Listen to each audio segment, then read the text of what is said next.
নবীর কত সুন্দরী মদিনা কেমনে যাব জানি না কত সুন্দর মদিনা কেমনে যাব জানি না আরে দয়া করো দয়াল আল্লাহ দয়া করো দয়াল আল্লাহ নসিব করো মদিনা লা ইলাহা ইল্লাল্লাহ লা ইলাহা ইল্লাল্লাহ লা ইলাহা হেরি নামাজে রোজা ছাইরো না মা বাবাকে রইল না হেরি নামাজে রোজা ছাইরো না মা বাবাকে রইল না হেরে জান্নাতে বাসী হইতে চাইলে জান্নাতে বাসী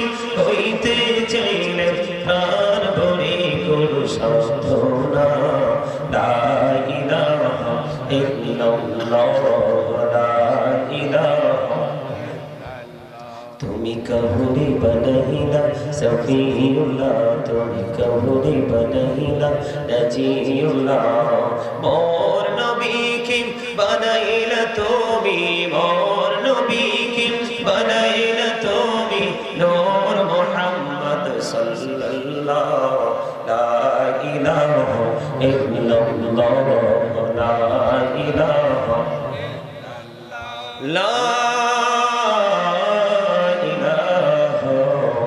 ইল্লাল্লাহ মুহাম্মাদুর রাসূলুল্লাহ সাল্লাল্লাহু আলাইহি ওয়াসাল্লাম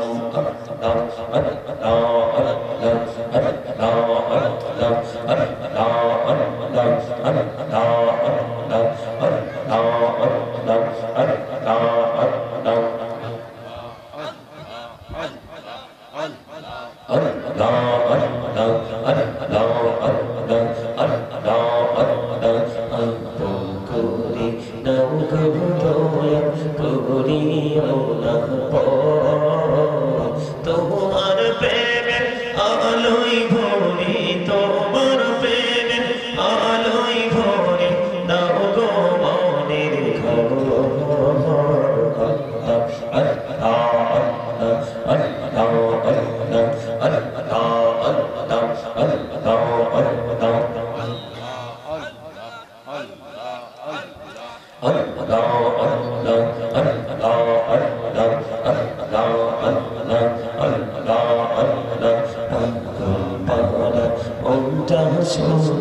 খোঁজে দিবানিশি কেমন করে বলবো গো দয়াল কেমন করে বলবো গো দয়াল তোমায় ভালোবাসি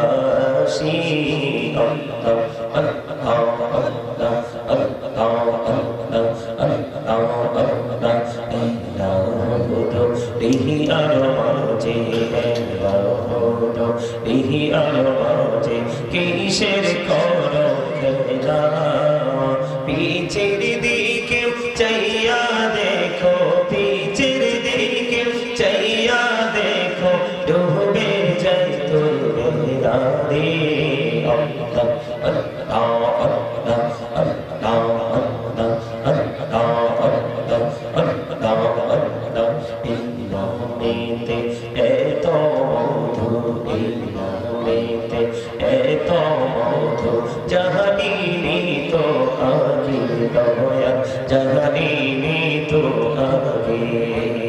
যতই যাবি নামটি তোমার যতই যাবি নামটি তোমার ততই মধুর লাগে হৃদয় ততই মধুর লাগে আল্লাহ আল্লাহ আল্লাহ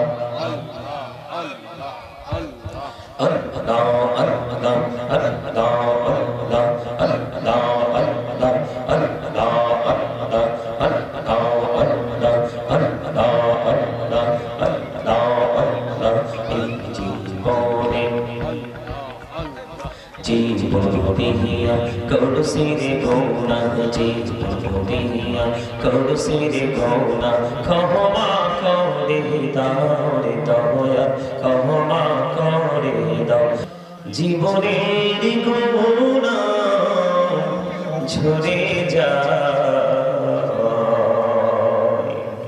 নবী গো আপনার ভালোবাসায় जन्नत नसीब हए जाए अल्लाहुम्मा सल्ले अला मोहब्बते मौलाना मुहम्मद व अला आलि सय्यिदिना मौलाना मुहम्मद कफনের কাপড় পরতে হবে পরনের কাপড় থাকবে না ধনী বলো গরিব বলো আজরাইল কাউকে ছাড়বে না আল্লাহুম্মা সাল্লি سيدنا مولانا محمد وعلى آله سيدنا مولانا محمد মাটির নিচে বাড়ি মোদের ওই মাটির নিচে মোদের ঘর এই দুনিয়ার আপন যারা সবাই হবে মোদের পর আল্লাহুম্মা সাল্লি আলা মোহাব্বতে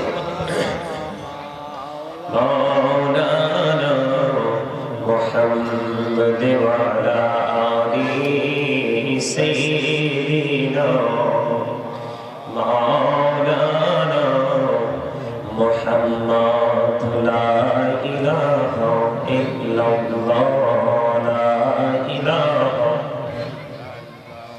لا إله إلا الله لا إله إلا الله এই কত সুন্দরী মদিনা কেমনে যাব জানি না এই কত সুন্দর মদিনা কেমনে যাব জানি না আরে দয়া করো দয়াল আল্লাহ দয়া করো দয়াল আল্লাহ নসিব করো মদিনা লা ইলাহা ইল্লাল্লাহ লা ইলাহা ইল্লাল্লাহ লা ইলাহা হেরি নামাজে রোজা ছাইরো না মা বাবাকে রইলো না হেরি নামাজে রোজা ছাইরো না মা বাবাকে রইলো না হেরি জান্নাতে বাসী হইতে চাইলে জান্নাতে বাসী হইতে চাইলে প্রাণ ভরে করো সাধনা লা ইলাহা ইল্লাল্লাহ লা ইলাহা তুমি কাহুরি বানাইলা সফিউল্লাহ তুমি কাহুরি বানাইলা নাজিউল্লাহ মোর নবীকে বানাইলা তুমি মোর নবীকে বানাইলা তুমি নূর মুহাম্মদ সাল্লাল্লাহ লা ইলাহা ইল্লাল্লাহ লা ইলাহা লা ইল্লাল্লাহ মুহাম্মাদুর রাসূলুল্লাহ সাল্লাল্লাহু আলাইহি ওয়াসাল্লাম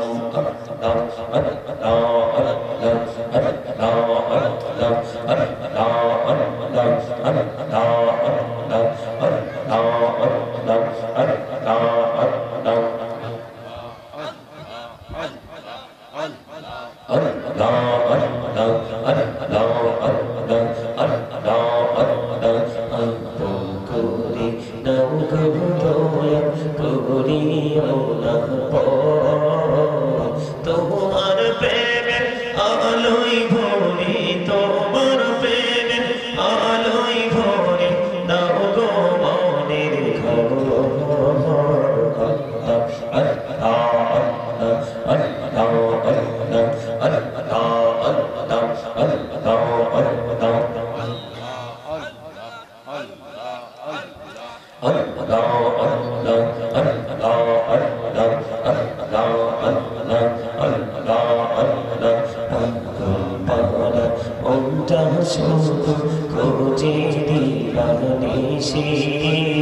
কেমন করে বলবো গো দয়াল, কেমন করে বলবো গো দয়াল, তোমায় ভালোবাসি।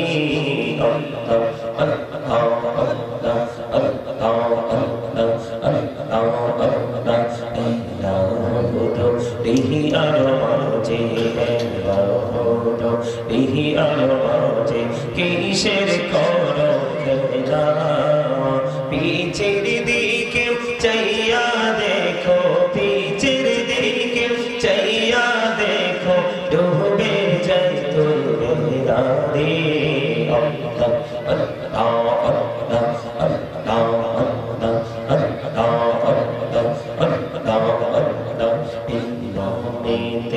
এত মধু,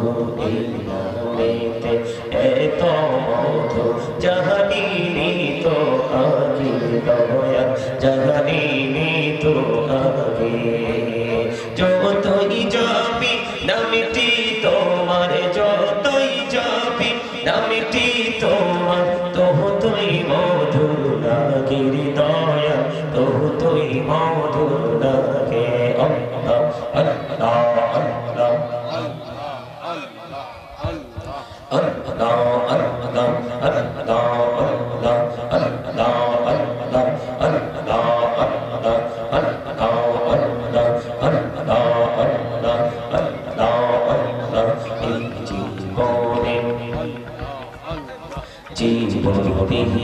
করুসিরে গৌনা, জীবনিয়া করুসিরে গৌনা, ক্ষমা করে দাও রে দয়া, ক্ষমা করে দাও। রে গোনা গলে ক্ষমা করিয়া, গোনা গলে ক্ষমা করিয়া, কবুল করে নাও রে দয়া, কবুল করে নাও।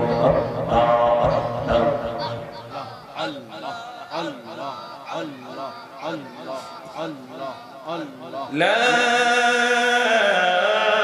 إله إلا الله محمد رسول الله صلى الله عليه وسلم। তোমরা কি এখানে ফাইজলামি করার জন্য আসছো? হ্যাঁ, কথা বলতেছো কেন? আমি জিকির করতেছি, তোমরা শোনো না? তোমরা কি বাজার দোকানের মতো এটাকে কি শুটিং স্পট মনে করছো নাকি?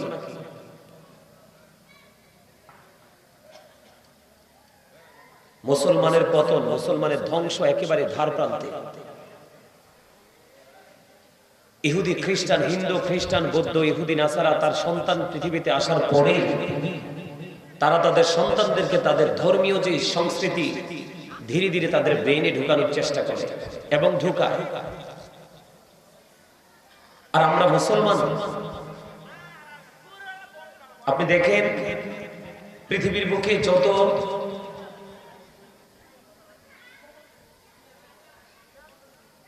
বুকে যত আপনার জাত আছে, ধর্মাবলম্বী আছে, তাদের মধ্যে আপনারা দেখবেন সর্বক্ষেত্রে পৃথিবীর দৃষ্টিভঙ্গি থেকে একমাত্র পিছিয়ে পড়া জনগোষ্ঠী একমাত্র বাঙালি মুসলমান। কেন জানেন? অন্য ধর্মাবলম্বীরা অত্যন্ত বিচক্ষণ,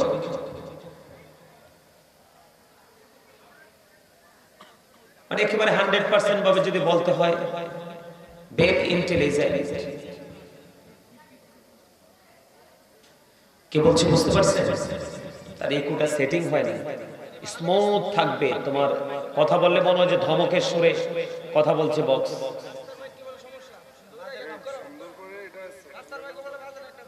কারণ এই মাহফিল এমন একটা জিনিস, একটা মানুষের প্রত্যাশার জায়গা।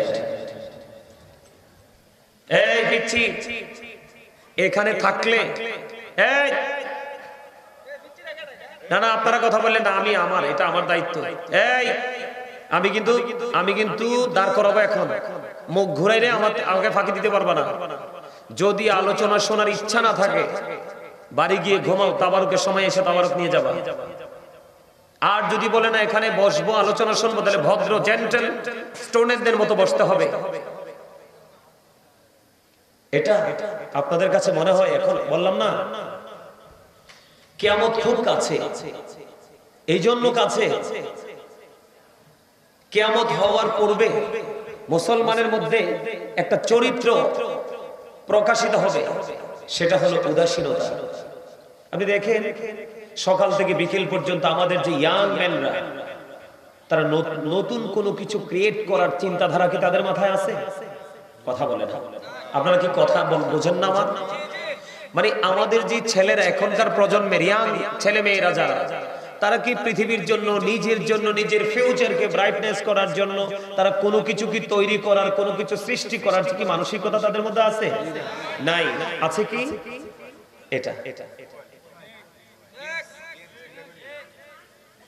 এটা কোনো মুসলমানের সৃষ্টি নয়। গতকালকে হুজুরটার নাম জানি না, একজন মুরব্বী, তিনি বলছে টাচ মোবাইল যে চালায় সে যদি বলে আমি কোন উলঙ্গ ছবি দেখি নাই, তাইলে আমি মনে করবো সে মিথ্যাবাদী। হুজুর বলতেছে যেই ব্যক্তি টাচ মোবাইলটা চালায়, অ্যান্ড্রয়েড সেট যে চালায়, সে যদি বলে, নারী বলেন পুরুষ বলেন, কারো উলঙ্গ ছবি আমি দেখিনি, তাইলে সে মিথ্যাবাদী। কতটা গভীরের কথা আপনি খেয়াল করছেন? মুরব্বী, ওনাদের চাইতে আরো মুরব্বী হবে।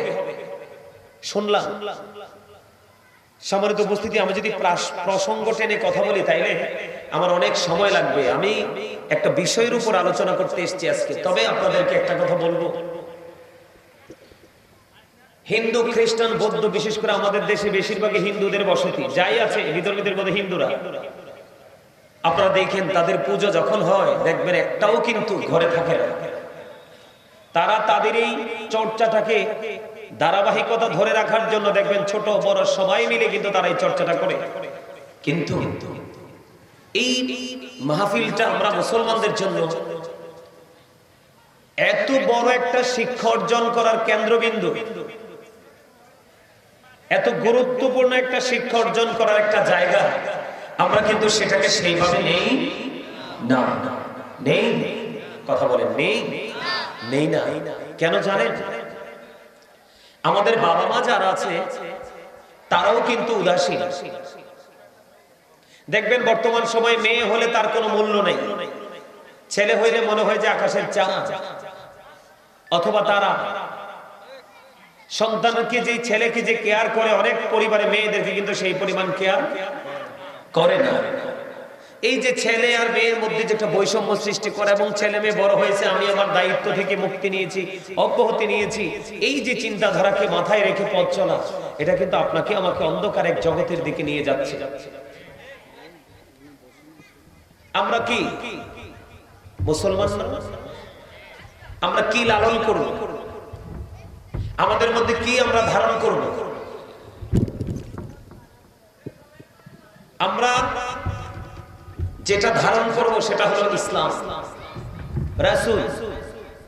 আল্লাহকে তোকে দেখেননি, এটা নিয়ে যাও না, এটা যে কোনো মুহূর্তে পড়ে যেতে পারে। ওই দিন এক স্টেজে শেষ সময় এই কোরআন শরীফটা পড়ে গেছে একটা ছেলের হাত থেকে। আপনি দেখবেন একদম আজকে বর্তমান প্রেক্ষাপট, আপনি দেখেন যে ছেলেগুলো আসছে এখন এই মাহফিলে, যে এই পর্যন্ত যে ছেলেগুলো আসছে, কয়টা ছেলের মাথায় টুপি আছে দেখেন তো? আছে টুপি? কিন্তু এটা কি একটা জান্নাতের বাগান? এখানে আসলে কি হয়? গুনাহ ঝরে যায়। একটা ছেলের আজকে যে মাহফিল, এটা একটা জান্নাতের বাগান। জান্নাতের বাগান কোন জায়গায় মেহমান হয়ে যাইতে হলে কি একটি স্পেশাল পোশাক পরতে হয় না? আজকে তাদের যে লোকাল প্লেস, চুপচাপ বসো, এটা কি এই জায়গাটা এবং রাস্তা তার অন্য সময়ের চলার এবং এই জায়গাটাতে এসে বসার বা এই জায়গাটাকে বিচরণ করার মধ্যে তাদের মধ্যে মানসিকতার কি কোনো পার্থক্য আছে? নাই। কেন নাই? কারণ এটার জন্য দায়ী হচ্ছে তার গার্ডিয়ান। আজকে ছেলে মেয়েরা, এখনকার যে ছেলেরা, এই প্রজন্মের যে ছেলেরা, এরা সবচেয়ে বেশি ক্ষতিগ্রস্ত, সবচেয়ে বেশি তারা ক্ষতির মুখে। কারণ তাদের মধ্যে ধর্মীয় চর্চা নিয়ে তাদের কোনো কি নেই, চিন্তা ভাবনাই নাই। তারা তাদের মতো করে মনের আনন্দে ঘুরে বেড়াচ্ছে। আসলে ছিল কোথায়, আছে কোথায়, যাবে কোথায়, ফিউচারটা কেমন হবে, এই বিষয়গুলো নিয়ে তাদের মধ্যে কোনো ফিলিংসে নাই। না থাকার পিছনে কারণ হলো তার অভিভাবক। আমি তোমাদেরকে বলি, ইয়াং যুবক ভাইরা যারা আছো, তে এখনো তোমরা বাচ্চা, তোমাদের লম্বা জীবনটা পড়ে আছে। এখনই যদি তোমরা তোমাদের জায়গা থেকে সূক্ষ্ম চিন্তা করতে না পারো, তাহলে তোমাদের জীবনের সফলতা, জীবন কি বদলে দেওয়ার স্বপ্ন স্বপ্নই থেকে যাবে। এটা কোনোদিনও স্বপ্ন পূরণ হবে না। আমরা ভুলে গেলে চলবে না, আমরা শ্রেষ্ঠ জাতি। আমরা কি জাতি? আল্লাহ রাব্বুল আলামিন আমাদেরকে শ্রেষ্ঠ করে সৃষ্টি করেছেন, আশরাফুল মাখলুকাত। আমরা এতটাই সুন্দর। আল্লাহ রাব্বুল আলামিন বলেছে, আমি আবারও বলছি তোমাদেরকে, কারুর যদি আলোচনা শুনতে ইচ্ছা না হয়, এখানে আসার দরকার নাই।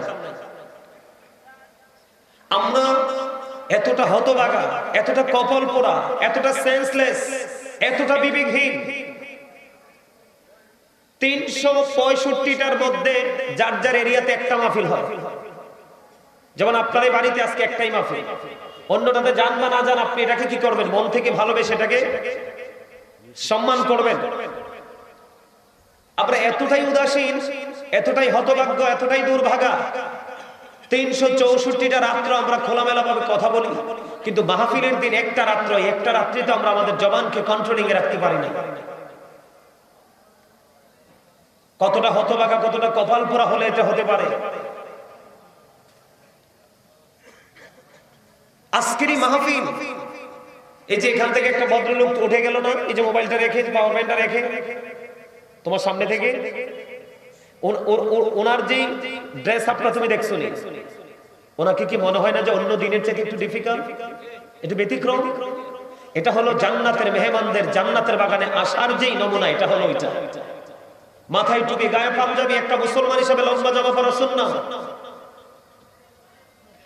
আমি যদি এখন ওয়াজ করি, তোমরা আমার সাথে রাগ করবা।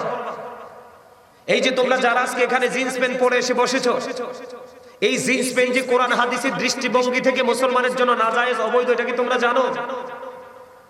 জানো না। কারণ জানবে কোত্থেকে? কারণ তোমরা এটা জানার কোনো ইচ্ছা তোমাদের মধ্যে কোনো কি নেই, ফিলিংসও নাই। এই কথাটা এক্সাম্পল নাই যে ছেলেগুলোর মাথায়, তোমাদের মাথায় টুপি নাই, এক একজনের মাথার তালু বাবুই পাখির বাসা, এক একজনের কানের গোড়া ডিজিটাল রেল লাইন, আর একজনের মাথার তালুটা মনে হয় যে ধান জারার কুলা। তোমার মাথা তো গোল, এটা মার্বেলের মতো আল্লাহ বানাই দিছে, অথবা ফুটবলের মতো বানাই দিছে, কিন্তু তুমি এটাকে বিভিন্ন ডিজাইনেবল করেছো। এই যে চুল কেটেছো, এইটাও ইসলামের বিপরীত দিক থেকে চুল কাটা। এই যে এমনি করে করে, জাস্ট এক্সাম্পল, এমনি করে করে প্রত্যেকটা জায়গা আমরা মুসলমান, আমরা আমাদের সন্তানদেরকে প্রত্যেকটা জায়গা থেকে নষ্ট করে ফেলেছি। মনে রাখবেন, আমি যদি বলি আমার জায়গা থেকে, every parent should take care their children very carefully. প্রত্যেকটা পিতামাতার উচিত তাদের সন্তানের দায়িত্ব যত্ন সহকারে পালন করা। আর আমরা সন্তান হিসেবে we should obey our parents. আমাদের প্রত্যেকের উচিত আমাদের পিতামাতাকে মান্য করা। কারণ paradise of the lies under the feet of the mother. মায়ের পায়ের নিচে সন্তানের জান্নাত। এখনকার ছেলেমেয়েরা আগের যুগের ছেলেদের তুলনায় বেশি মা বাবার অবাধ্য না? এখনকার ছেলেরা, আমরা এখনো বাবা মার সাথে কথা বলতে হিসাব করে কথা বলি, কিন্তু এখনকার ছেলেদের মধ্যে কি কথা বলার ক্ষেত্রে সে আদব বা মাধুর্য কোনটা আছে? নাই। কেন নাই জানেন? কারণ ইসলাম থেকে দূরে। আল্লাহ রাসূল বলেছেন, আদিবু আওলাদাকুম আলা সালাতি খিসালি হুব্বি নাবিকুম ওয়া হুব্বি আহলি বাইতিহি ওয়া আলা কিরাতিল কুরআন। রাসূল বলেছেন, তোমরা তোমাদের সন্তানদেরকে তিনটি বিষয় শিক্ষা দাও। প্রথম হলো হুব্বি নাবিকুম, it is the love of the prophet. নবীর ভালোবাসা শিখাও, কারণ এই নবীর ভালোবাসার মধ্যেই আল্লাহ পাওয়ার প্রত্যেকটা রাস্তা আছে। সুবহানাল্লাহ। এরপরে বলেছে হুব্বি আহলি বাইতিহি, টিচ ফ্যামিলি লাভ, নবীর পরিবার আহলে বাইতের ভালোবাসা শিখাও। কারণ এই প্রেম, এই ভালোবাসাটা আমরা মুসলমান হিসেবে আমাদের জন্য ফরজ। ওয়া হুব্বি আহলি বাইতিহি ওয়া আলা কিরাতিল কুরআন, learn to recite the holy Quran. তোমরা তোমাদের সন্তানদেরকে কোরআন তেলাওয়াত শেখাও, কারণ আল কোরআন the ultimate miracle, the ultimate miracle in of the holy Quran. কোরআন শুধু ধর্মগ্রন্থই নয়, প্রাচুর্যপূর্ণ বিজ্ঞানের এক মহা উৎস সাক্ষী বিজ্ঞানময় কোরআন। শুধু এখানে থাকতো নয়, Allah is only known, follow his law and light for eternal success. আল্লাহ আমরা মুসলমান হিসেবে আমাদের জন্য দুটি অপশন রেখেছেন। কয়টি? আমি আমার যুবক ভাইদেরকে বলছি, কত দুষ্টামি, কত ফাজলামি, কত হেলায় হেলায় সময় নষ্ট করো। জীবনে তোমার সময়ের প্রত্যেকটা মিনিট, প্রত্যেকটা সেকেন্ডের সময়ের জবাব আল্লাহর কাছে দিতে হবে। তুমি চাইলেও সেদিন কিছু করতে পারবে না, কারণ আল্লাহ বলেছেন ইন্না বাতশা রাব্বিকা লাশাদীদ। আল্লাহ বলেছেন the siege of Allah is difficult। আল্লাহ ধরা তার পাকড়াও বড় শক্ত, বড় কঠিন। আল্লাহ বান্দাকে খুব শক্ত করে ধরবে। এর মধ্যে যৌবনকালের হিসাবটা খুব কড়াকড়ি ভাবে আল্লাহ নিবে। একবার কি ভাবো, কোথায় ছিলাম, কেন আসলাম, আবার কেনই বা চলে যাবো, কেনই বা আমাদের জন্য তো কন্ডিশন। আল্লাহ বলেছেন শুধু ধর্মে শক্ত হবে এমনটি নয়। আল্লাহ বলেছেন ইন্নাল্লাহা সারিউল হিসাব, Allah is quick to take account. আপনার আমার হিসাব রাখো, নিবে আল্লাহ তৎপরতার সাথে, কুইকলি। দুঃখজনক হলেও সত্য, এখনকার মানুষ চোখ মেললে জাহান্নামী মানুষ ছাড়া কিছুই দেখতে পায় না। মোবাইল নামক এক অসভ্য বিষাক্ত সাপ, এটা মানুষের ভিতর বাহিরকে একেবারে নষ্ট করে দিয়েছে। এটা এতটাই বিষাক্ত, অন্য পৃথিবীর যেই কোনো মানে জ্যান্ত সাপে সবল মারলে কিন্তু সেই বিষটা নামানো চায় ডাক্তার কবিরা যোজা দিয়ে, কিন্তু এটা এমন একটা সাপ, এই সাপের সবল থেকে একবার সবলে পড়লে এখান থেকে বাঁচে আসার, ফিরে আসার কোনো সুযোগ। যুবক ভাইদেরকে মেইন করে বলছি, আমি তোমাদেরকে বলি, you listening my lecture very attentively. আমার কথাগুলো একটু তোমরা মন দিয়ে শুনবে। Stop your mouth everybody. তোমাদের জবানটা দয়া করে সবাই বন্ধ রাখবে, তাহলে বুঝতে পারবে। তুমি যখন হৃদয় থেকে শুনবে তখন তুমি বুঝতে পারবে এই কথাগুলো কি। আল্লাহ বান্দাকে ধর্মে খুব শক্তভাবে হিসাব নিবি চকিয়ে চকিয়ে। কত দুঃখজনক খবর দেখেন, যদি আপনি যেই কোনো কারণে যদি আপনি কি হয়ে যান, মিস করে এই জায়গাটাকে যদি আপনি মিস করেন, যে কোনো কারণে, যেই কোনো ভাবে আপনি মিস করেন, আল্লাহ বলছে সাবধান, লা ইয়ামুতু, people will not die that day, মানুষ সেদিন মরতে পারবে না। আল্লাহ বলেছেন ফিহা ওয়ালা ইয়াহইয়া, people will not be able to live that day, সেদিন মানুষ বাঁচতেও পারবে না। আল্লাহ বলেছেন আমাহু আনহাবি ওয়া ইবি, people will not be able to escape that day, সেদিন মানুষ সেখান থেকে পালাতেও পারবে না। কি করবে সেদিন? উপায় আছে? জীবনে একটু নিজের বিবেক